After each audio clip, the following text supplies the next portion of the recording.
চলো এবার এমন একটা ভক্তের বাড়ি যাবো না, দেখবে তোমার খাবার অসুবিধা হবে না। আর যাত জামা গেছে যে ভক্তের ঘরে, একটা তাল পাতার কুড়ে ঘর, সেই কুড়ে ঘরে বসে আছি এক বুড়ি মা। ওই বুড়ি মায়ের আর কেউ নেই, মা একাই সংসার। আর ওই বুড়ি মায়ের একটা গোমাতা আছে।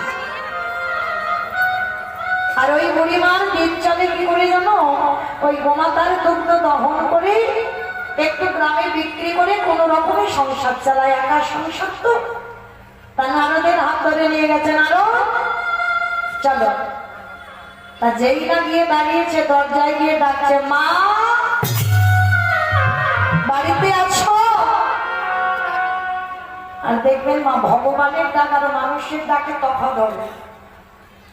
ভগবান যদি কাউকে কোনোদিন ডাকে, সে ডাকটা হবে হৃদয় জুড়ানো ডাক। আর ওই ডাক যদি কোনোদিনই তুমি শোনো, জীবনে যেন কাউকে বলে দিও না। তুমি যদি ভজনের মানুষ না পাও, তার কাছে কোনো দিন সে কথা বলতে নেই। তো আজকে সেই যে বুড়িমা বসে বসে কাঁদছিল, ভগবানের চরণে এক গ্লাস দুধ আর তুলসী পত্র নিবেদন করেছে। আর সেই সময় ওই ভগবান নারদকে নিয়ে এসেছে, মা ও মা, কে রে বাবা, কে তুই? এমন করে মা মা বলে ডাকছিস, কে তুই? আমা একটু খেতে দিতে পারো? তোরা দুজনে আমার বাড়ি খাবি? এই জায়গাটা চরিত্র দেখে, যার আছে সে দেয় না, আর যার কিছু থাকে না সে দেওয়ার জন্য খাবে, কিন্তু তার সামর্থ্য নেই কাউকে কিছু দেওয়ার। কিন্তু যার ভক্তি থাকে, বাবা ব্যাংকে ভক্তি, পকট ভক্তি, তাদের যে হৃদয় দেয় না।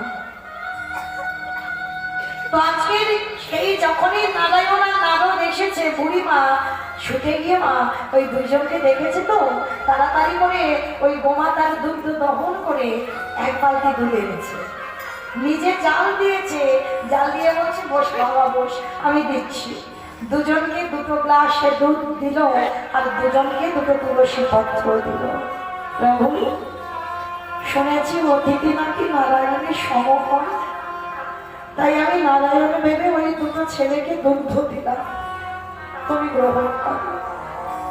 ভগবান বুড়িমার ঘরে বসে দুগ্ধ সেবা করছে, আর নয়নে দিয়ে একটা একটা করে জলের ফোঁটা দিচ্ছে। নারদ বলছে, প্রভু, যে বড় লোকের বাড়ি গেলে দূর দূর করে তাড়িয়ে দিল লাঠি ঝাঁটা দিয়ে, ঠাকুর ওকে তুমি কি বলবে? ওকে তো কিছু দিতে হবে। ভগবান বললে, হ্যাঁ দেবো না।